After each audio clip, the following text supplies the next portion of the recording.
Now, in some Ontario suburbs, home values have dropped by more than 22% in just 2 years. That's hundreds of thousands of dollars completely wiped out.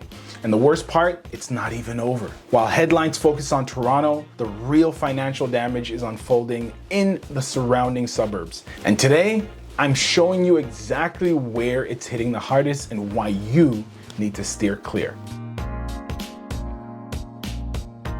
Now let's get real. The Canadian housing market is going through a painful but necessary correction.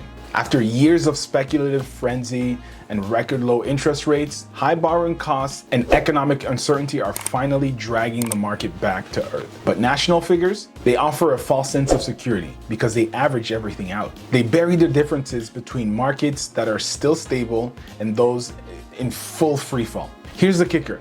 It's the suburbs that saw the most extreme FOMO-fueled growth zones that are actually collapsing the hardest. Places where prices became completely untethered, not grounded in local incomes, job markets, or realistic valuations.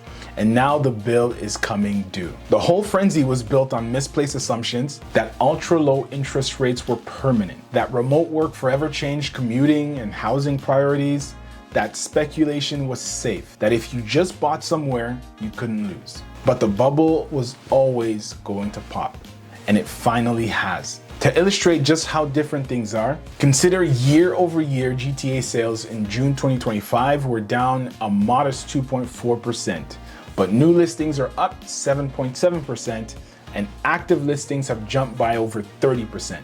That's a massive oversupply of homes and rapidly shrinking pool of buyers. That environment, it crushes prices, especially in overbuilt, over-leveraged suburban zones.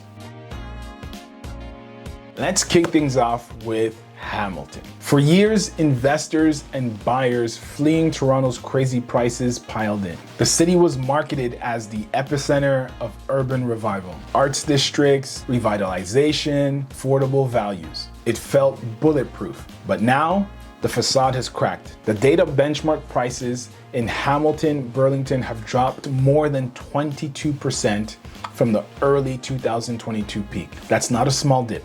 It's nearly a quarter of the value completely wiped out in just a few years. For a home that once hit $1 million at its peak, that's a $220,000 loss on paper. And we haven't even factored in carrying costs, repairs, or financing. Condo prices down around 18% from the peak of 2022. Sales activity in mid-2025 is the slowest pace since 2010. As for days on market, it's up 31% or more. Homes are sitting around, stagnant, attracting fewer offers. Now the question is why? Why is Hamilton sinking harder than other local economies? Hamilton's economy leans heavily on manufacturing and industry, which quickly suffers under national slowdown. When big ticket spending collapses, jobs falter, and people tighten on their housing budgets. Most of Hamilton's surge was installed by buyers cashing out of Toronto. They were moving because of proximity, lower prices, but that stopped being compelling. Commuting remains expensive, hybrid and in-office policies are returning, so the premium for Hamilton is just not there anymore. Those flipping and bidding crazy numbers in 2021, early 2022, they're long gone. They sold high and left town. What's left is a market flooded with listings and not enough cash buyers to absorb them. Now, if you're a short-term investor or flipper, don't touch it. The risk is huge. It's a static, oversupplied market with rising carrying costs. If you're a long-term buyer with solid income, it could be an opportunity, but you have to essentially expect to hold forever. Be mentally prepared for deeper drops. Know you're not getting out anytime soon if rates stay high or economic stagnation continues.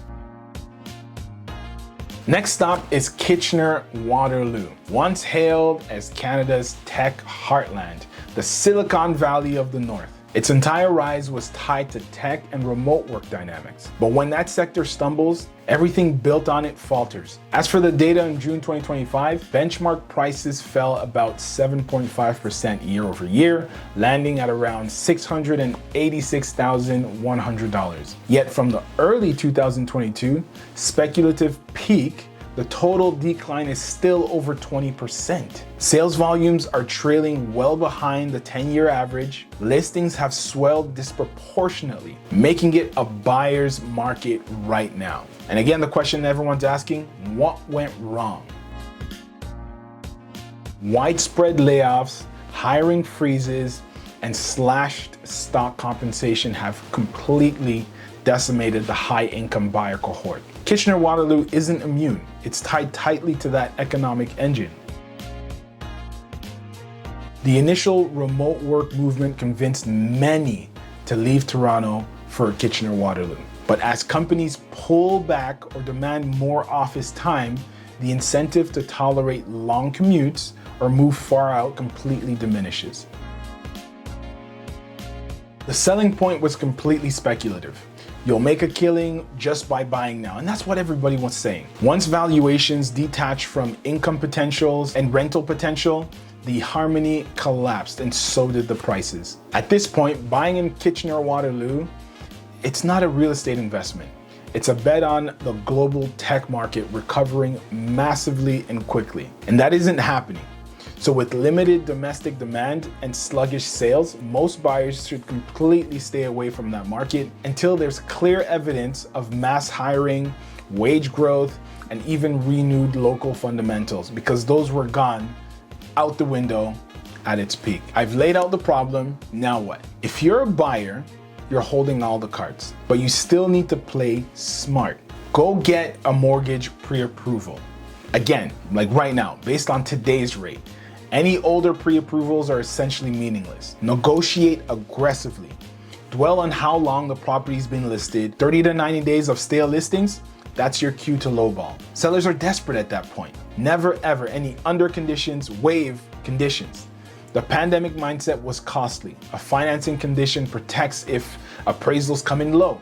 A home inspection saves you from a money pit. So you want to keep those in there no matter what. Prioritize leverage. Home sitting longer, listing price cuts, second and third offers falling off.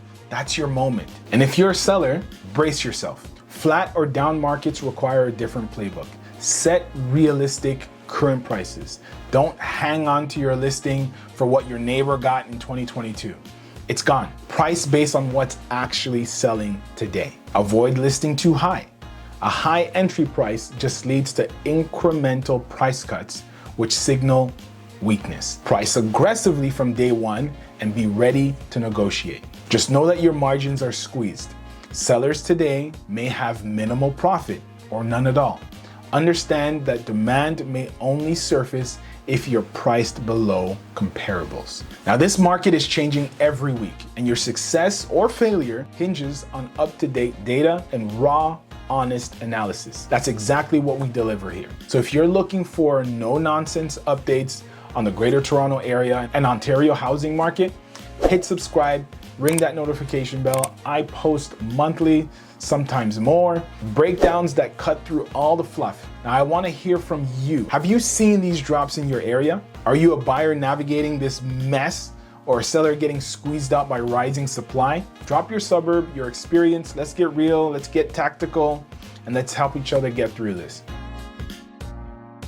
So here's the bottom line. The suburban dream marketed from 2020 to 2022 has turned into a verifiable nightmare in these places. Hamilton, Kitchener-Waterloo, the markets that soared the highest during the debt-fueled rally are now crashing the fastest. The inflow of outside capital, speculative adrenaline, and crazy bidding wars, they're gone, leaving behind tons of properties, buyers in retreat, and homes losing value really fast. And we're not even at the bottom yet. With high interest rates still tightening, affordability and inventory continuing to build. The pressure on prices in these vulnerable suburbs is very much ongoing. This video isn't about fear, it's about clarity. It's about cutting through the hype, exposing the raw numbers, and giving you the tools to make smart choices. Whether you're buying, whether you're selling, whether you're investing, or just holding on. So stay sharp, stay informed, and don't get caught in the wrong side of this correction. Again, my name is Matt Moy, and I will see you in the next one. Peace. I hope you got some value out of that video. If you did, then go ahead and check out this video here or here. I'm not quite sure where it's gonna be on the screen, but one of these videos, go ahead and check it out.